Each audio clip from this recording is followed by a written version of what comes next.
Alrighty, traders, good afternoon, good morning, good evening, and welcome to the Forex Morning Coffee Session here with the Epic Big Dog. We're going to go ahead and take a look and see what the markets are doing this morning. Hopefully everyone had a great long weekend for the 4th of July and enjoyed celebrating with the family. We're going to go ahead and take a look and see how the long weekend affected the markets. We did have a little bit of movement over Friday, not a whole bunch, but in fact, most of the movement came from the rate decision out in the middle of the week. Oh, sorry, not the rate decision, my bad. The non-farm payroll that came out on Thursday. So we had the jobs coming out for the US on Thursday that moved the market a little bit. But we have seen a little bit of slowdown in price over the last couple of weeks. We're hoping to see some sort of uptick in the market, and I understand everyone's saying, well, Big Dog, we're heading into the summer period. Trading is a little bit thinner, the range is a little bit tighter, and I get it, but we have still not seen any sort of news that's broken the market out of sort of these ranges. Now, there are some trend trading strategies that we can go ahead and still follow, because there are some markets moving towards support and resistance based on channels.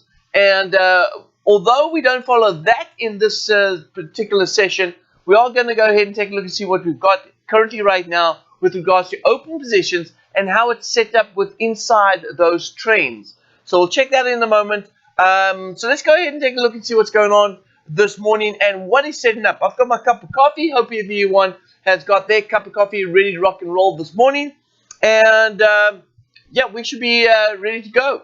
So let's go ahead and take a look right here. I'm going to go ahead and open up the document right here. And by the way, we do have Karen in the house. Good morning, Karen. We've got Jamie. We've got Jordan. Good morning, Jordan. Abraham's in the house. David. Gilbert. We've got Vessel. Laura. Denise. Fantastic. Everyone's here. Jason, my man. Jason is in the house as well. All right. Good to see everyone here. Let's go ahead and move to the actual spreadsheet that we follow every single week. All right, this is the spreadsheet from last week. You can see we did close out with about 196 pips from last week. The week before that was a slow week of trading. You see there, but the 15th we closed out open positions that we had on other trades. So the week before that we had a really good run in the market, setting up a good June for us right here, closing out with 3,200 pips. This week, not so much, or at least last week, not so much. But let's go ahead and take a look and see what we've got going as we go into the first week of July. This is the second quarter as well, or at least we're heading into the third quarter. My bad. Yeah, I'm doing this really bad this morning. We're heading into the third quarter this month. So let's go ahead and take a look and see what's going on. Today is I believe, the 6th of July. So let's go ahead and set up another document right here. This will be marked off as July 6th. Oops, sorry. All right, there we go. Let's double check on the date. Yeah, July 6th. Okay, good. We're good. Now, I'm not going to be carrying over any of these trades. None of these trades will be carried over. So let's go ahead and clean up house. Fantastic. All right. Let's jump into the trading opportunities this week. Now, how we start, for those that are new to this trading session, Carol, good morning to you. What we do is we go into our trade setups and we look at each week to see whether or not we have a trading opportunity. We're starting off with the Euro Aussie right here. Open up the charts. Now, we're first going to go ahead and look for trading opportunities this week, and then we'll go ahead and cover some open positions that we need to pay attention to. So here is the Euro Aussie. Euro Aussie has got a low probability unhit target this week, so we're going to go ahead and mark it off. So we're seeing a little bit of rally in the Euro this morning. Unhit target, penny position, low probability, right? This will be looking for a bullish alert, but it looks like things might not happen this week. Let's go ahead and move into the next currency pair, Euro Canadian dollar.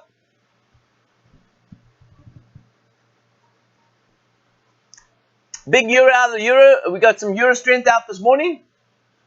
Actually, in fact, let's take a look quickly at the calendar this week. And let's see here for the calendar this week. We have no European data coming out yet. A very slow week of fundamentals. Do note that we do have the cash rate coming out on the Tuesday and the RBA statement. More movement out of the RBA statement than we'll get out of the cash rate itself. But we're looking at those details this week as well. And then Wednesday and Thursday, pretty dry with fundamentals. We've got the Friday news for the Canadians, which is the jobs coming out for the Canadians on Friday. So we'll check out how that moves the market as well.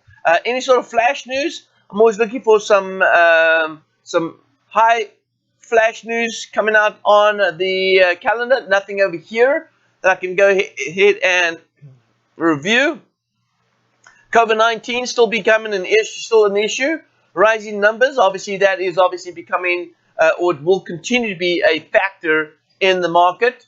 But nothing else stands out right here. Let's go back to the calendar and back to the CAD, Euro CAD. So Euro CAD, we have a hit target. Let's go to Euro JPY. Euro JPY is going to be seen as a hit target right here. I will go ahead and review. I'll go ahead and review my my trading account to see if it actually did become an issue. I don't know if let's see here. I'm going to bring this down so everyone can see what's going on here. So if I look over here, I do see no Euro JPY trading on this at all. Right? No Euro JPY trade. Let's go to Euro JPY right here.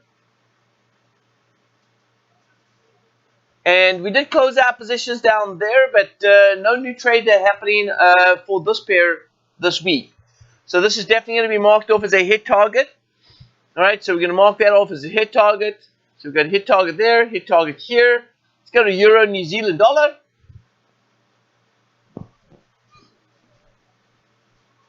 And it looks like the price is moving up to this target very early in the week. We didn't have any sort of trading opportunity, which is quite a pity because market has moved over 100 pips already. And we've got about another 30 pips to go before it hits that target. So we've seen some upside rally, some bullishness in the Euro New Zealand dollar. And if I actually go ahead and take a look at the way the market's set up here on the daily, we can definitely see that we have support over here. Never quite took out that low, but possible double tops, maybe just range bound trading on this particular pair right here. So we should be moving back up to around about 175.93 if the support here, this double bottom holds on the daily. So this is going to become a low probability. So I do have an unhit target. I'm going to call this a low probability right here for the week, which means that traders that we're probably going to go ahead and hit this target right here before any sort of trading opportunity comes into play. Right? Let's move on to the next pair. Next pair is going to be the Euro Pound. Euro Pound is a hit target this week. And that also moved pretty cool this week. From the open here, we moved, let's see here. Oh, 57 pips. Wow. Okay. So 57 pip move this week so far, but it is a hit target. Let's move to the Euro US dollar. That is also a hit target this week. And so that covers the Euro crosses, both hit targets down here. Let's take a look at the Pound crosses. Pound Canadian. Good morning, Sharon. Good morning, JC. Or GZ. We got Pound Canadian hit target. Let's go to Pound JPY. Alright, an unhit target right here. No trading opportunity yet, so we look for a bearish alert on Pound JPY. So this is a hit target. This is an unhit target. Looking for a bearish alert on this one. Let's go to Pound New Zealand dollar. Price is still trading below the pivot point right here. And I'm going to call this one a low probability too. So although it's an unhit target, this one's looking for a bullish alert, and I'm going to go ahead and call that a low probability. Let's go to pound Aussie.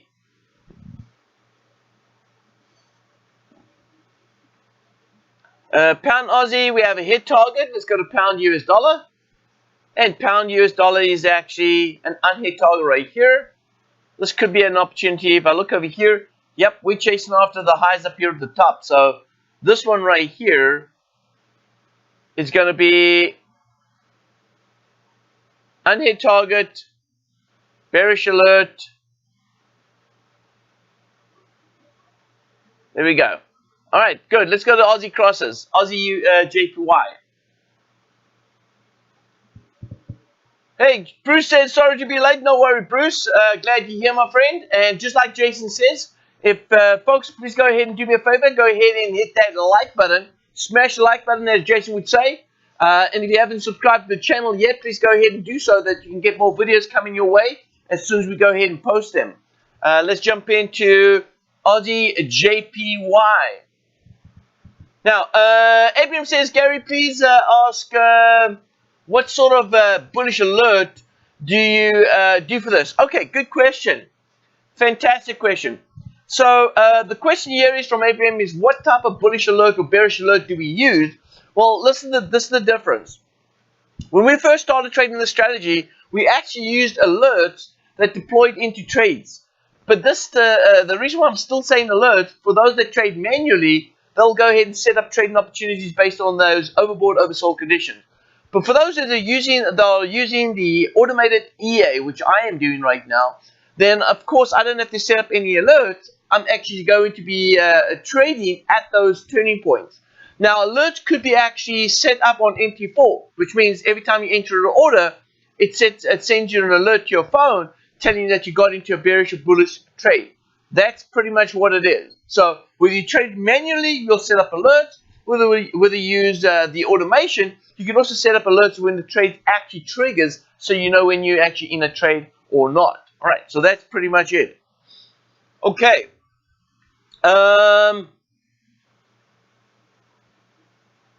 Let's take a look and see. Aussie JPY right here, we have an unhit target right here. I believe we have a trade.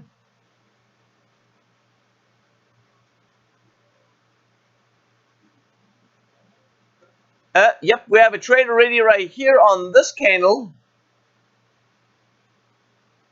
And that'll be at 75.06. This is Aussie JPY. Let's see here, Aussie JPY. Well, I have a bunch of trades in on Aussie JPY. So although there may be a trade sitting up this week, I'm already in on plenty this morning. So let's go ahead and set this up right here. This is actually an unhit target. This one is already in an overbought condition. So which means that we're selling at 75.06. So we're in on a trade 75.06 for those that have started trading this week. All right. So this week, if you got in on a trade for the first time this week, you're in at 75.06. Now, just like everyone knows, complete transparency, I'm in on 7 positions already. My break-even point is at 74.01. That's me. All right, that's where I'm at. But everyone's different. Depending, of course, when you start, when you trade, whether you've closed the positions or haven't closed, these are the trading opportunities that are setting up right now. Let's go to Aussie New Zealand dollar. Aussie New Zealand dollar is a hit target this week. Let's go to Aussie CAD. Aussie CAD will be considered a hit target this week as well. Let's go to Aussie US dollar. Now, Aussie US dollar is setting up an opportunity right here. Let's take a look to see if, I don't believe, nope. No trade yet. So let's go Aussie US dollar. This one is the unhit target. That one is a hit one. That is a hit. This is looking for an overbought condition, so this will be pending. Looking for a bearish alert. All right. So that one is set up, looking for a bearish alert right here. The rest are hit targets. So we're looking for price to go ahead and move into an overbought condition. and then dip back down to this target right here at 69.08. That's on the Aussie US dollar. And then finally, let's go ahead and take a look at the New Zealand crosses. New Zealand CAD looks like this. We have an unhit target right here, and we're looking for a bearish alert, and then US dollar Canadian, the opposite direction. Here we're looking for a bullish alert. So both of these are unhit targets for the week. This one's going to be looking for a bearish alert right here. This one's going to look for a bullish alert. And they're both pending at the moment right here. Alright, so only one active trade this week so far, Aussie JPY. Nothing new for me. I'm still in trades that I've been in on since, I mean, we've been loading some trades definitely on this. You can see these are the trades that I'm actually loaded in. So I'm loaded into these trades right here. I've got Aussie JPY 7 positions, Pound Aussie 4 positions, Euro Aussie 5 positions. So waiting for price to go ahead and turn around and head towards his targets. And as soon as it does, in fact, I've got a lot of Aussie. Look here, I've got Euro Aussie, all right, and I'm buying on Euro Aussie, expecting some Aussie weakness. I've got some Aussie US dollar. I'm selling on Aussie US dollar, expecting some Aussie weakness. Aussie Canadian, I'm actually selling on Aussie Canadian because I'm expecting Aussie weakness. Pound Aussie, I'm expecting a rallying Pound Aussie. Once again, expecting Aussie weakness. Aussie JPY, I'm selling Aussie JPY, expecting Aussie weakness. And then Aussie New Zealand dollar, also expecting Aussie weakness. All right, so all of those trades right here, expecting some Aussie weakness. We got the news coming out tomorrow. This is the cash rate right here. In fact, it's going to be early morning tomorrow. All right, at 12:30 Eastern Standard Time. Rate decision is going to be unchanged at 0.25%.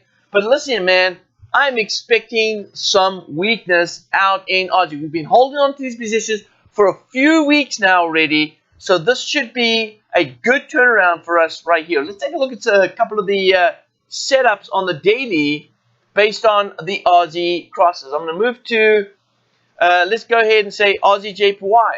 Just getting a quick look at this.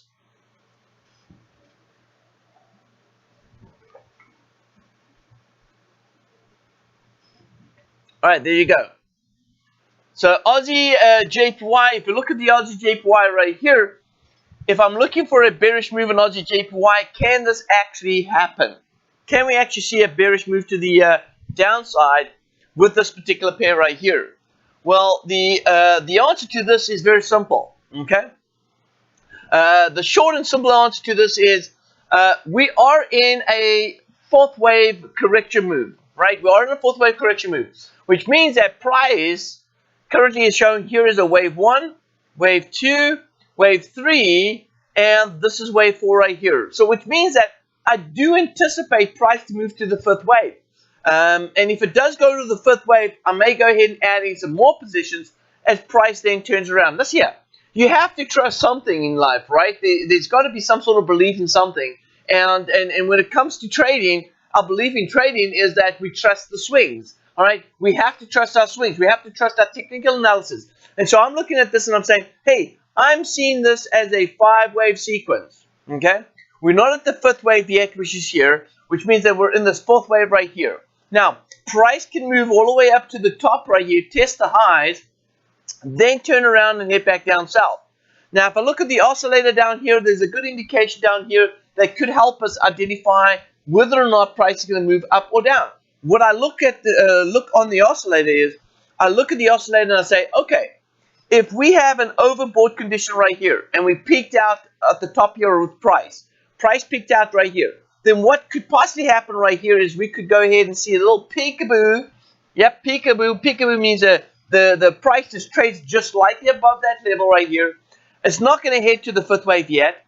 It's going to go ahead and pop its head above that previous high, and then turn around. What's going to happen here is going to create divergence. Price is going to come, momentum is going to come up a little higher, not make all the way up into the overbought condition, but we're going to see a little bit of divergence here between price and momentum.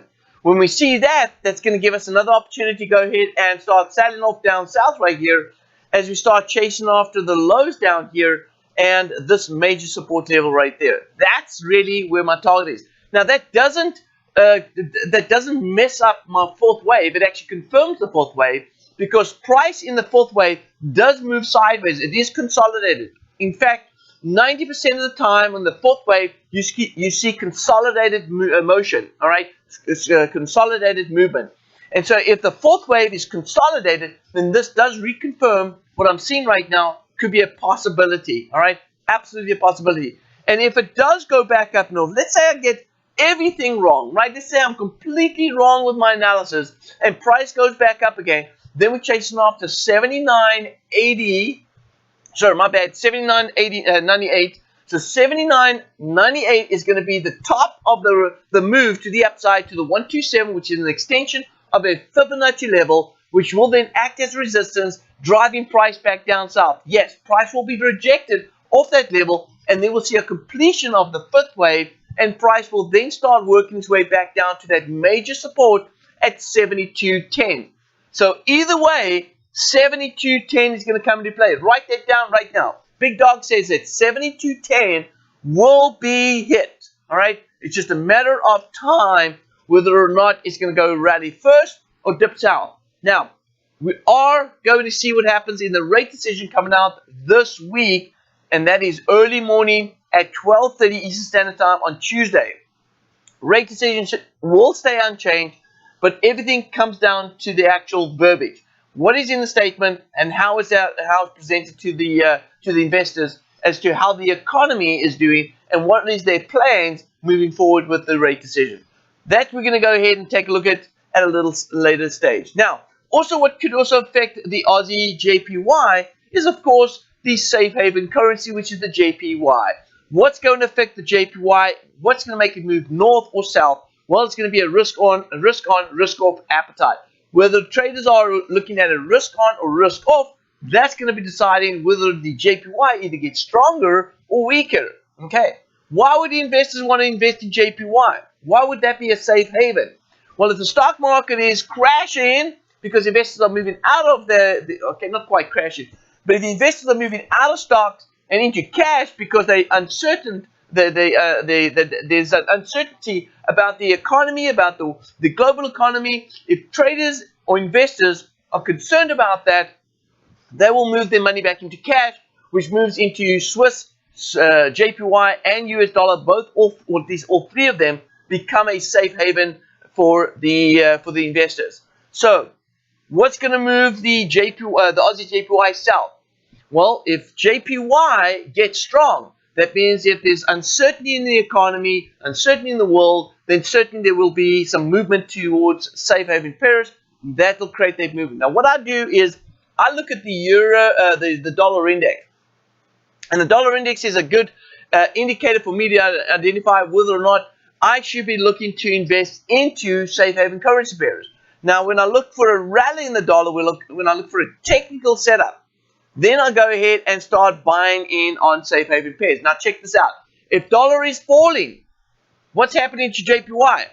JPY is getting weaker because why? Because people are investing into more stocks and not into cash. So if we look at the Aussie JPY, we see a little bit of rally in the Aussie JPY right now. It's due to the fact that we are seeing some some weaker movement out of JPY. Yeah, is that too confusing? Am I throwing too much stuff out there at the same time? Well, if I'm seeing the dollar index falling right now, that means bets are all off with safe haven currency. So risk off currency pairs are not being attracted to investors yet. Now if you go ahead and compress this chart, this is the dollar index daily. Look over here. I'm still set up in a bullish environment. All right.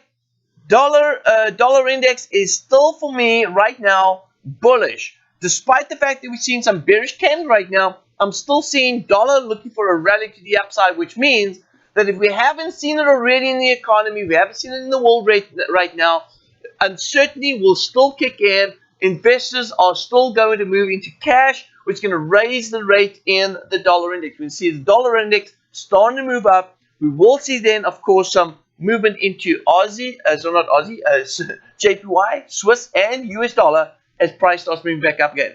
We'll just have to wait. Maybe it's this week. Maybe it's next week. I don't know. Something's going to come down, and when it does, we'll be ready to take action. All right. Now, what is your thoughts on the pound Aussie, pound New Zealander? Says Craig, a crazy run to the downside. Well, my 2 cents on the pound Aussie would be exactly the same. Expecting some Aussie weakness, right? So if you go to Aussie, pound Aussie right here, I'm still thinking bullish rally, right? Although prices moved through this trend line right here, it's not a convincing break.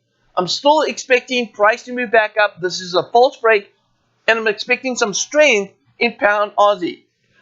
Let's go to pound New Zealand dollar. Very similar to that, all right? What is the trend line telling us? Trend line tells us, yes, listen here, I get it. I'm not oblivious to the fact that we're in this big, large down heavy boundary. But I'm also looking at this upward trend line. And price is holding here at the upward trend line. We should be seeing a rally in pound New Zealand dollar. Everything that we're seeing, this little bearish movement that we're seeing currently right now, is just short-term movement. Check out the pound New Zealand dollar, which is so exciting right here. The pound New Zealand dollar right here has got this bearish movement right here. But look at momentum. Momentum is slowly trying to work its way up. Eventually, price is going to match up and start moving in the direction as momentum is indicating. We should see some pound New Zealand dollar rally over the next week. In fact, it may be that the Aussie rate decision and the statement could actually fire this pair north. That will create weakness out in the commodity pairs, specifically Aussie and New Zealand dollar. We'll wait and see exactly what happens. All right, tonight or this early morning tomorrow is going to be the deciding factor. All right, let's hope that is the case. Now, good. What's the view on crude oil? Crude oil is currently right now, check this out right here. We got US oil that's trading still at the $42 barrel, or at least below $42 a barrel. This is my projection on US oil. We're expecting price to dip back down to around about $26 a barrel and then rally back up to around about $66 a barrel. So what I'm expecting is bearishness in US oil. That means the Canadians are going to lose ground. We see a weak Canadian dollar, and that also should go ahead and confirm this dip down to the 2016 lows at $26 a barrel. That's it for us this morning, traders. Hopefully you guys had a good time. Hopefully you guys picked up some information that is useful to you. And once again, if you haven't subscribed to the channel, please go ahead and do that. Share the news. Go ahead and share this video. Please do that. Share the video. Get other traders to know exactly what we're doing here in the trading room and what we follow each and every week. Traders, you have an absolute awesome week of trading, and we'll see you back again Friday for another review. This is FX Big Dog signing off.